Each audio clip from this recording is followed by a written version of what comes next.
Hello बच्चों, let's read this question. इस question में हमें असर्शन और रीजन गिवन है और ऑप्शंस गिवन है। If both assertion and reason are true and reason is a correct explanation of assertion. If both assertion and reason are true but reason is not a correct explanation of assertion. If assertion is true but reason is false, assertion is false but reason is true. और assertion यहाँ पे क्या given है? In the balanced redox reaction x Cu2O plus y NO3 minus plus 14H positive form हो रहा है 6 copper 2 positive plus 2NO plus 7H2O. The n factor of copper oxide and NO3 minus is 2 and 3 respectively. और reason यहाँ पे क्या given है? Since the reciprocal of the n factors ratio is molar ratio so x ratio y equals to 3 ratio 2। तो यहाँ पे हमारा की कॉन्सेप्ट क्या हो जाएगा? यहाँ पे हम क्या करेंगे? पहले इस रिएक्शन को बैलेंस करेंगे कि x और y की वैल्यू क्या है। Balancing the redox reaction. Reaction हमें क्या गिवन है? x copper oxide plus y NO3 minus plus 14H positive, यहाँ पे फॉर्म हो रहा है 6 copper 2 positive plus 2NO plus 7H2O।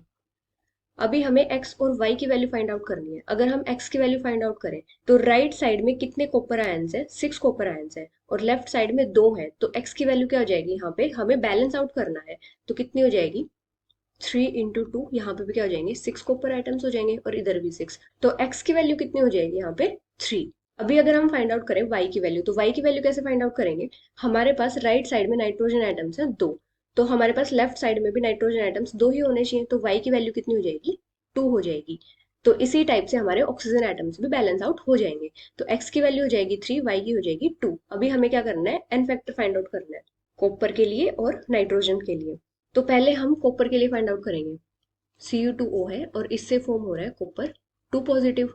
तो यहाँ पे कॉपर की ऑक्सीडेशन स्टेट कितनी हो जाएगी? इसको हम x कंसिडर करेंगे तो 2x माइनस 2, ऑक्सीजन के ऊपर चार्ज होता है -2 इक्वल्स टू 0, तो 2x equals to +2, x equals to +1। तो यहाँ पे कॉपर है +1 ऑक्सीडेशन स्टेट में और यहाँ पे कॉपर कितनी ऑक्सीडेशन स्टेट में हो जाएगा? +2 में है।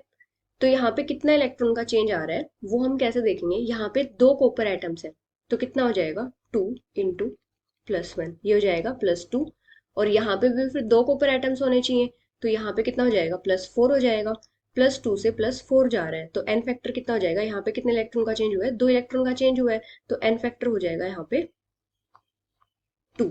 तो कॉपर के लिए n फैक्टर हो जाएगा 2। अभी हमें फाइंड आउट करना है नाइट्रोजन के लिए, तो ये जा रहा है NO3 माइनस से NO। इसमें नाइट्रोजन की ऑक्सीडेशन स्टेट कितनी है? x minus 6 equals to -1, x equals to +5। और यहाँ पे कितनी है? x minus 2 equals to 0, x equals to +2। तो यहाँ पे है +5, यहाँ पे है +2, +5 से +2 जा रहा है, कितने इलेक्ट्रॉन का चेंज आ रहा है? 3 इलेक्ट्रॉन का चेंज आ रहा है, तो यहाँ पे n फैक्टर कितना हो जाएगा? 3 हो जाएगा। और हमारे पास जो मोलर रेशियो था, मतलब कितने मोल्स क्यूप्रिक ऑक्साइड के थे और कितने मोल्स थे NO3 माइनस के, तो इसके तो थे x मोल्स मतलब 3 मोल्स थे, और NO3 माइनस के कितने थे? y मतलब 2। और n फैक्टर कॉपर के लिए कितना आया है? 2 आया है, और NO3 माइनस के लिए कितना आया है? 3 आया है। तो यहाँ पे क्या हो जाएगा? अगर हम n फैक्टर का रेशियो देखते हैं, n फैक्टर रेशियो हो जाएगा 2:3, और मोलर रेशियो कितना हो जाएगा? 3:2। तो इसका मतलब क्या है कि जो n फैक्टर रेशियो है वो रेसिप्रोकल है मोलर रेशियो का, रेसिप्रोकल ऑफ मोलर रेशियो। तो यहाँ पे असर्शन क्या गिवन है? In the balanced redox reaction n factor of cupric oxide and NO3 minus is 2 and 3 respectively. तो असर्शन करेक्ट है। रीजन क्या है? Since the reciprocal of the n factors ratio is molar ratio and so x ratio y is 3:2। तो reason भी यहाँ पे correct है, लेकिन रीजन यहाँ पे असर्शन की करेक्ट एक्सप्लेनेशन नहीं है, क्योंकि यहाँ पे जो n फैक्टर है वो कैसे आया है कि कितना इलेक्ट्रॉन चेंज हुआ है। तो यहाँ पे क्या हो जाएगा? Both assertion and reason are true but reason is not a correct explanation of assertion, which is option second. Hope you understood it well. Best of luck.